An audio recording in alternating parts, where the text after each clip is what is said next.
कि चंडीगढ़ का जो सबसे बेजोड़ हीरा साबित होगा। आपके बेटे कांग्रेस के प्रत्याशी नसीब जाखड़ जी, हमारे भाई और साथी राजेंद्र राणा जी, जो खुद अपने आप में जाइंट किलर हैं, प्रोफेसर प्रेम कुमार धूमल को बतौर मुख्यमंत्री इन्होंने पिछले चुनाव में हराया था। एक और बहुत जाबाज साथी जो चुनाव के प्रभारी हैं, अभिषेक दत्त जी, हमारे बड़े भाई जिनसे राजनीति में हमने मार्गदर्शन लिया, डीडी जिंदल साहब, राकेश गर्ग जी, मंच का संचालन कर रहे अजय जोशी जी, विक्रम चोपड़ा जी, विजय बंसल जी, बलराज जी जो एक्स मेयर हैं, धर्मवीर जी, कुलदीप जी, हरदीप बाबा जी, श्याम प्रधान जी, लोकेश नेगी जी, रंजीत मित्रा जी, चरणजीत ढींसा जी, रघुवीर जोशी जी, अश्वनी कुमार जी, हमारी बहन जो 2 बार यहां से एक जाबाज सिपाही की तरह जिन्होंने चुनाव लड़ा, मेरे सामने बैठे बुजुर्गों, मातृशक्ति साथियों। 22 सेक्टर का हमारे गुरुद्वारा साहब का अलग महत्व है और बचपन से, जब से चंडीगढ़ में रहे, हमेशा जब आशीर्वाद लेना होता है तो 22 सेक्टर के गुरुद्वारा साहब से शुरुआत करते हैं। आज भी मैं वहां नमन नमस्कार नतमस्तक होके मेरी बात की शुरुआत करूंगा। मेरे बुजुर्गों साथियों, चंडीगढ़ का नगर निगम भ्रष्टाचार में धंसा हुआ है। चंडीगढ़ का नगर निगम कुशासन के प्रशासन में धंसा हुआ। चंडीगढ़ के नगर निगम ने 6 साल में, दिल्ली की सरकार ने 7 साल में, जो सिटी ब्यूटीफुल होती थी, जिसको सबसे सुंदर नगरी हिंदुस्तान की कहा जाता था, उस नगरी को कूड़े के पहाड़ में तब्दील कर दिया है। चंडीगढ़ का नगर निगम पैसा इकट्ठे करने का मसौदा बन गया है। आप तो बात कर रहे थे हर रोज आंदोलनों की। सच्चाई यह है कि चंडीगढ़ के लोग और 22 और 23 सेक्टर में तो हमारे हरियाणा पंजाब के बहुत सारे भाई दुकानदार हैं। मैं जिंदल साहब से यही बात कर रहा था। और कितने सारे हमारे कर्मचारी भाई हैं जो तीनों सरकारों में काम करते हैं। एक चक्की की तरह चंडीगढ़ को पीसा जा रहा है। यहां डबल इंजन की 2 फेल सरकारें, एक दिल्ली की सरकार, केंद्र सरकार, और एक चंडीगढ़ की का प्रशासन और नगर निगम। इन दोनों को बदलने का समय आ गया है। पिछले 7 साल में जुमलों का नाम तो विकास बन गया है और खाली जेब का नाम अच्छे दिन बन गया। साथियों, बुजुर्गों, मातृशक्ति, पिछले 7 साल में चंडीगढ़ और देश को 3 बातें मिली। एक, टेलीविजन ऑन करो तो मोदी जी के भाषण, दूसरा महंगाई, और तीसरा बेरोजगारी। दुकानदार की दुकानी छीनने का, नौजवान का रोजगार छीनने का, किसान की किसानी छीनने का, और गरीब की रोजी रोटी और मजदूर की रोजी रोटी छीनने का एक सोचा समझा षड्यंत्र किया जा रहा है। सबसे पहले नोटबंदी की गई। पूछिए एक एक दुकानदार से। मुझे तो आज भी याद है, और साथ ये जो परचून की दुकान है ना, जिस दिन मैंने पढ़ाई पूरी की, उस दिन चार्टर्ड अकाउंटेंसी की पढ़ाई यहां से शुरू की थी, इसी परचून की दुकान से। इसलिए 22 सेक्टर 23 सेक्टर से एक और अलग रिश्ता है, सीखने का, पढ़ने का, बढ़ने का रिश्ता। यहां से एक एक दुकानदार से पूछिए, नोटबंदी के बाद क्या काला धन खत्म हो गया? नोटबंदी के बाद क्या कैश इन सर्कुलेशन खत्म हो गया? वो तो 3 गुना बढ़ गया। क्या नोटबंदी के बाद नक्सलवाद और उग्रवाद खत्म हो गया? नोटबंदी में आप तो लाइनों में लगे खड़े रहे और कुछ अमीर लोग बैंक के पिछले दरवाजे से नोट बदलवा कर साफ चले गए। उसके बाद GST I, Gabbar Singh tax. एक एक दुकानदार दुकानदारी करे, धंधा करे, व्यापार करे, या फिर चार्टर्ड अकाउंटेंट के दफ्तर में बैठकर जीएसटी की रिटर्न भरवाए। सच्चाई यह है कि अगर पीछे से सामान ले लिया तो अगला फायदा नहीं मिलता, और हर रोज टैक्स पर टैक्स, टैक्स पर टैक्स, टैक्स पर टैक्स, उस नोटिसेस हर साथी को आते रहते। उसके बाद कोरोना और मंदी आई, और फिर देश बंदी आई, और पूरे का पूरा देश लूट लिया गया। अगर नगर निगम की बात करें तो नगर निगम के अंदर 2 रुपए किलो लीटर के पानी का रेट 4 रुपया किलो लीटर कर दिया, 4 वाले का रेट 6 रुपया किलो लीटर कर दिया, 6 वाले का रेट 12 रुपया किलो लीटर कर दिया, 12 रुपया किलो लीटर का रेट 24 रुपया किलो लीटर कर दिया, 100 रुपये का फिक्स चार्ज 500 रुपया कर दिया। और जब चंडीगढ़ के लोगों ने विरोध किया तो बोला अच्छा भैया चुनाव तक इसे मुलतवी कर देते हैं। मतलब क्या है बहन जी, बीजेपी को वोट दो और पीने के पानी के और सीवरेज के रेट 3 गुना करवाओ। ये किस प्रकार के लोग हैं? 10 रुपया एक टॉयलेट सीट का रेट था चंडीगढ़ में, आज 30% पानी के बिल के बराबर उसे कर दिया।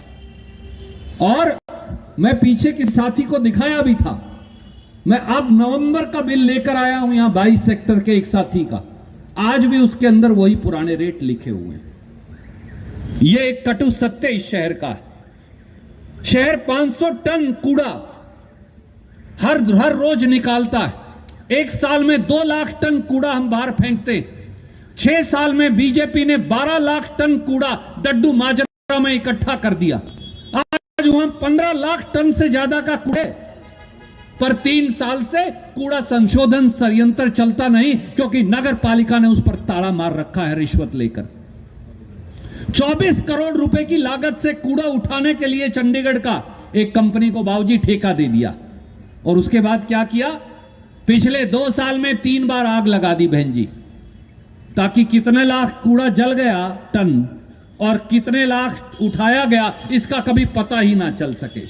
यह चंडीगढ़ के साथ नगर निगम ने, भारतीय जनता पार्टी के लोगों ने क्या निर्णय किया है, इसको बेच देंगे, इसका ठेका छोड़ दिया है। अभी ठेके आ रहे हैं प्रोफेसर साहब, जब वो आएंगे तो वो किसको मिलेंगे बता दूं आज ही, मेरे बड़े भाई बैठे हैं बड़े ध्यान से देख रहे हैं। ये मिलेगा सर अडानी को या टोरेंट पावर को, मैं आज ही बता देता हूं, सौदा हो गया है पहले से ही। और उसका रेट क्या होगा साहब, जो बिजली आज हमें 3.5 और 4 रुपया यूनिट मिलती है, वो 10 रुपया बहन जी और 16 रुपया यूनिट मिला करेगी। क्यों? जिस शहर की बिजली भाखड़ा बांध से आती है, जिस शहर की बिजली का रेट 1 रुपया से कम है, जिस शहर की बिजली कंपनी जो है वो फायदे में मुनाफे में चल रही है, आप उसे बेच क्यों रही हैं? क्या कारण है मोदी जी, क्या कारण है? भाजपा के लोग बताएंगे। कोई कारण नहीं है, कारण केवल यह है पैसा बनाना है। महंगाई की बात मेरे छोटे भाई यहां कर रहे थे, मोदी जी ने हर पेट्रोल पंप पर बोर्ड लगवा दिया, उस पर लिखा उज्ज्वला बहनों को सस्ता सिलेंडर देना है, सब्सिडी छोड़ो। कई साथियों ने सब्सिडी छोड़ दी हम में से तो, पर वो 410 रुपए का सिलेंडर जो असरदार सरदार, जिसे आप कमजोर सरदार कह के गाली देते थे, सरदार कभी कमजोर नहीं होता, सरदार हमेशा असरदार होता है। असरदार सरदार मनमोहन सिंह जी, सोनिया गांधी जी के शासन में जो 410 रुपए का गैस का सिलेंडर था, आज वो 1000 रुपए का सिलेंडर है। हमारी गरीब बहनें भी फूल की माला टांगकर आज वो लकड़ी जलाकर चूल्हों के अंदर अपनी आंख पुड़वाने को मजबूर हैं। मोदी जी कहते थे 2 करोड़ रोजगार दूंगा, जब प्रधानमंत्री बन गए बोले पकोड़े तलो, ये भी रोजगार है। अब तो पकोड़े भी नहीं तल सकते, क्योंकि पकोड़े तलने वाला सिलेंडर 2200 रुपए का हो गया है। खाने का तेल, सरसों का तेल सबसे शुद्ध माना जाता है अपने यहां संस्कृति में, 200 रुपया लीटर। छोले चने का क्या भाव है साहब, मेरी बहन बता देंगी सामने बैठी, 110 120 रुपया। राजमा का क्या रेट है सामने पूछाइए, 170 रुपया। अरहर की दाल का क्या रेट है, 110 रुपया। मसर की दाल का क्या रेट है? 120 रुपया। रिफाइंड ऑयल का क्या रेट है? 150 रुपया। टमाटर का क्या रेट है? वही 100 रुपया हो गया। छौंक लगाना और सब्जी खरीदना माजी दोनों अब दूभर हो गया है, क्योंकि वो पैसा जो है मोदी जी ने और बीजेपी ने बड़े बड़े मित्रों की जेब में डाल दिया। तो बिजली के रेट महंगे, सीवरेज महंगा, पीने का पानी महंगा, खाने का तेल महंगा, दाल महंगी, राजमा महंगी, छोले महंगे। जिंदगी जिएगा कैसे आम जनमानस? मेरे साथियों, बुजुर्गों, सोचने की जरूरत है। ये वो लोग हैं जिन्होंने आपकी जेब काटकर अपनी जेबें भरी हैं। अकेले पेट्रोल डीजल से अगर मैं कहूं, क्योंकि मेरे पास अभी भी 6-7 मिनट बाकी, 24 लाख करोड़ रुपया 24 लाख करोड़ रुपया मोदी सरकार ने अकेले पेट्रोल डीजल से आपकी जेब काटकर कमाया है। किसान की, दुकानदार की, नौकरी पेशा व्यक्ति की, आम जनमानस की।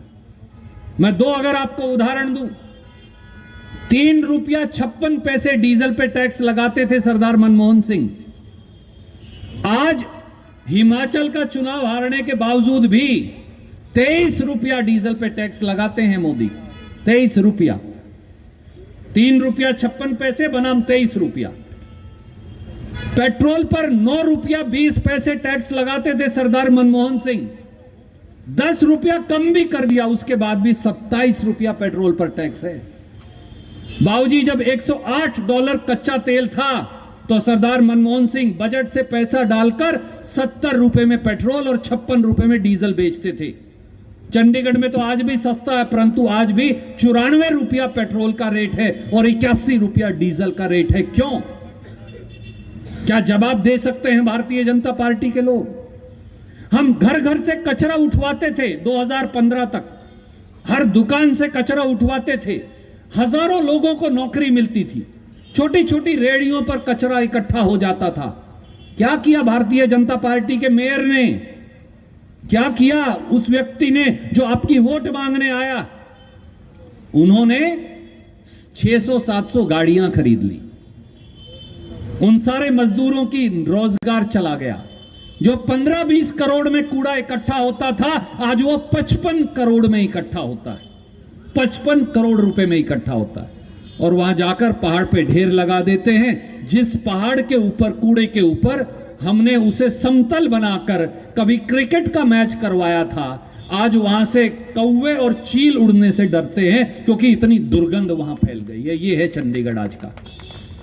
राणा साहब कह रहे थे, राणा साहब 2014 में जब हम छोड़कर गए ना, तो पहले पायदान पर था स्वच्छता में चंडीगढ़।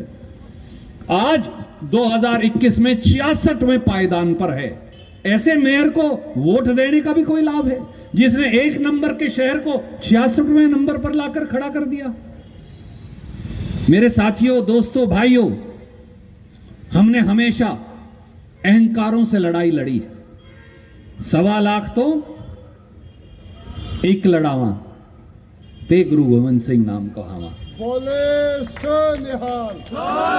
हमने हमेशा अहंकारों से लड़ाई लड़ी है, उनसे लड़ाई लड़ी है जिनका अहंकार हिमालय से भी बड़ा है। ये वो धृतराष्ट्र की सरकार है, ये वो दुर्योधन के अहंकार की सरकार है, कंस के अहंकार की सरकार है, जिसका अहंकार आपको वोट की चोट से तोड़ना है। वरना हिंदुस्तान का सबसे खूबसूरत शहर ये मिट्टी में मिलाकर रख देंगे। नसीब जाखड़ केवल एक नौजवान है, पर यह नौजवान बदलते चंडीगढ़ की निशानी है। और मैं एक बात मन से आपको आज कहना चाहता हूं, इस नौजवान के अंदर मुझे एक उम्मीद नजर आती है। मेरी उम्र 54 वर्ष हो गई। एक समय में जो जज्बा इस नौजवान के अंदर है, वही जज्बा, वही आग मेरे अंदर भी थी, आज भी है, पर इसके अंदर बहुत ज्यादा है। बदलाव की आग, बेहतरी की आग, सेवा की आग, जिंदगियां बदलने की आग। सेक्टर 22-30 नहीं, 23 नहीं, पूरे चंडीगढ़ में एक नए बदलाव का आगाज करने की आग, वो इस नौजवान के अंदर नजर आती है।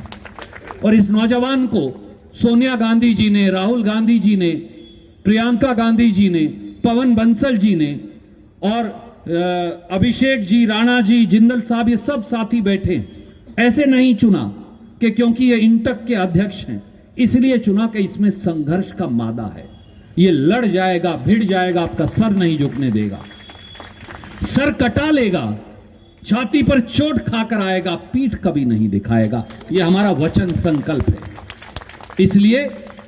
इसलिए 22 और 23 सेक्टर की बहबूदी के लिए जो चंडीगढ़ की जान है, चंडीगढ़ की नाभि क्या है, ये 22 और 23 सेक्टर का इलाका है। क्योंकि जब कुछ नहीं था, जब चंडीगढ़ बसा, तब 22 सेक्टर की मार्केट 17 से भी पहले बनी थी। मुझे तो याद है क्योंकि मैं इस शहर में पैदा हुआ था। इसलिए मेरे भाइयों, साथियों, बुजुर्गों, माताओं, बहनों, आइए एक नए बदलाव का आगाज करें। और उस बदलाव का आगाज आपके आशीर्वाद से नसीब जाखड़ जैसा नौजवान करके दिखाएगा। वो लोग जो बड़े बड़े पदों पर बैठे हैं, माफ कीजिए, अगर रणदीप सिंह सुरजेवाला ओम प्रकाश चौटाला को हरा सकता है, अगर राणा साहब प्रोफेसर प्रेम कुमार धूमल को हरा सकते हैं, तो एक ऐसा मेयर जो भ्रष्टाचार की उपज है, उसको ये नौजवान अवश्य हराएगा आपके आशीर्वाद से। बहुत बहुत शुक्रिया। जय हिंद, धन्यवाद।